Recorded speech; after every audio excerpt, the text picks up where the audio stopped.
Hey, I'm Aisha, and in this session, we are going to learn about loops and functions in Groovy. Loops help us run the same block of code multiple times, and functions let us reuse the logic whenever we need it. So, these two concepts are what make real automation possible. A loop runs a piece of code again and again until a condition tells it to stop. You will use loops all the time when printing lists, checking conditions, or automating repetitive work. So, let's start with a simple for loop. I'm using onecompiler.com because I don't want to install anything and I want to use an online compiler. Okay? Alright, let's understand for loop. I'm writing for I in 1 to 5. This line simply means start from the number 1 and keep going until the number 5. I is just a variable that changes automatically every time the loop runs. So first, this becomes 1, and then 2, then 3, so on until 5. Inside the curly braces, I'm printing the value of I using println count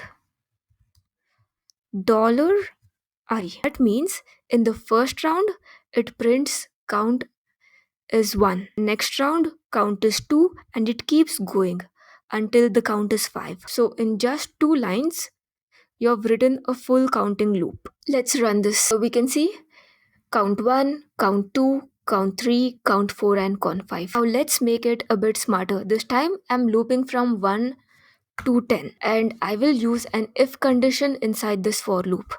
If I modulo 2 equals 0, if I modulo 2 equals 0, it means the number is even and then we will print the number. Println the number is even. Else we println the number $I is odd. Let's run the code. So here we got the output. The number 1 is odd, the number 2 is even, the number 3 is odd, and so on until the number 10 is even. This is how you control logic inside the loops. Now let's look at another kind of loop in Groovy, the while loop.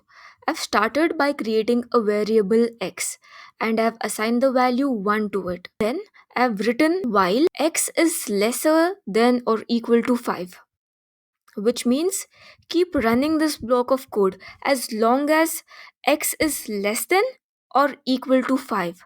So when the program starts, x is 1 and the condition x is lesser than or equal to 5 is true. So it goes inside the loop and it prints the value of x is 1. After that, the line x plus plus increases x by 1. So x becomes 2. The loop checks the condition again. Is 2 less than or equal to 5? Yes. So it runs again. The value of x is 2. This keeps happening until x becomes 6. After it prints the value of x is 5, it increments the value of x to 6 and it checks in the while loop. Is 6 lesser than or equal to 5? No, it's not. So it comes out of the loop and nothing gets printed after that. Now let's print the value of x outside the loop.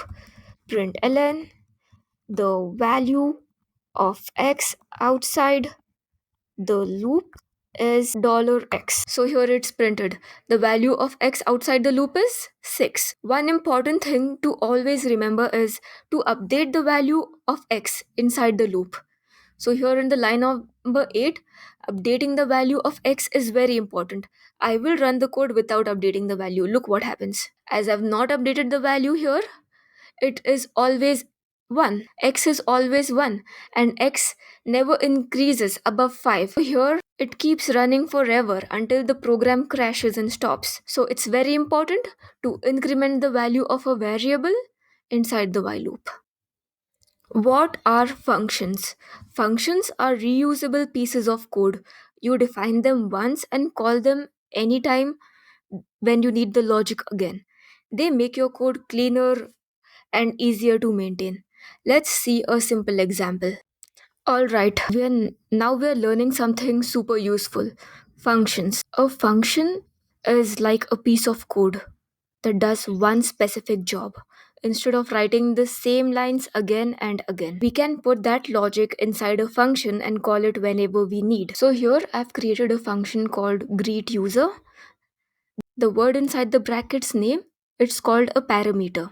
It's like a temporary box that stores the value we pass in when we call the function. And inside the curly braces, we wrote println hello name. So whatever name we give to this function, it's going to print it. I will call the function by using the function name greet user, and I have to pass the parameter.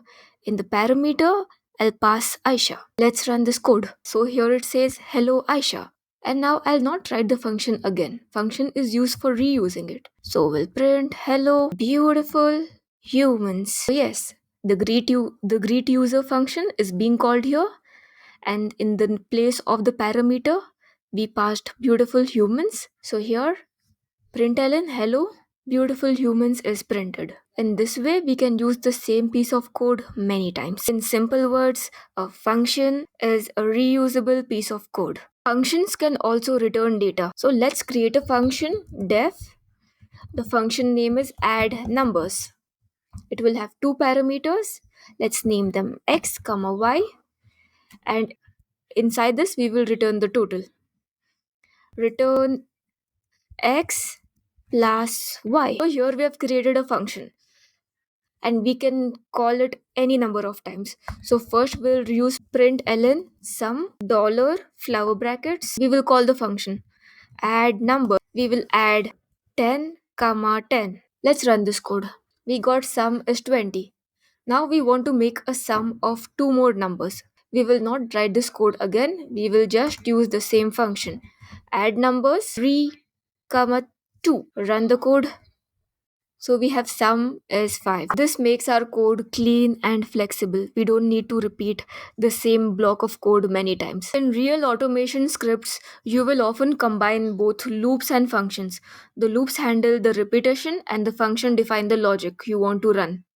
So let's combine both loops and functions. I've written a function called square that multiplies a number by itself. The name is square and the parameter is a number. And then I have written a for loop which starts from n is 1 to 5. And I'm printing the square of n is, I'm calling the function. For example, if I send square of 2, the square function is called, it multiplies 2 into 2 and returns the value here 4, and the output is going to be the square of 2 is 4. So the same code runs from 1 to 5. Let's see how it works. So for each number from 1 to 5, we print the square of the number is and the value of the square. So here we have the square of 1 is 1, 2 is 4, 3 is 9, 4 is 16, and 5 is 25. This is how we handle real world logic. The loop controls the flow and the function handles the repetitive task. Now it's time for you to try.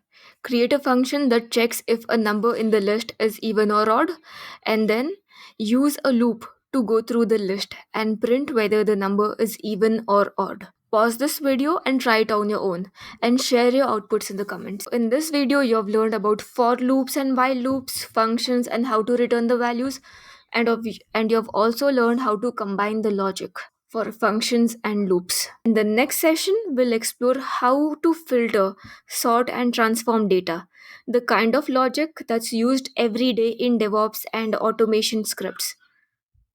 I'm Mindful Techie from India. Stay consistent, keep coding, and let me know if you have any questions. Aisha signing off.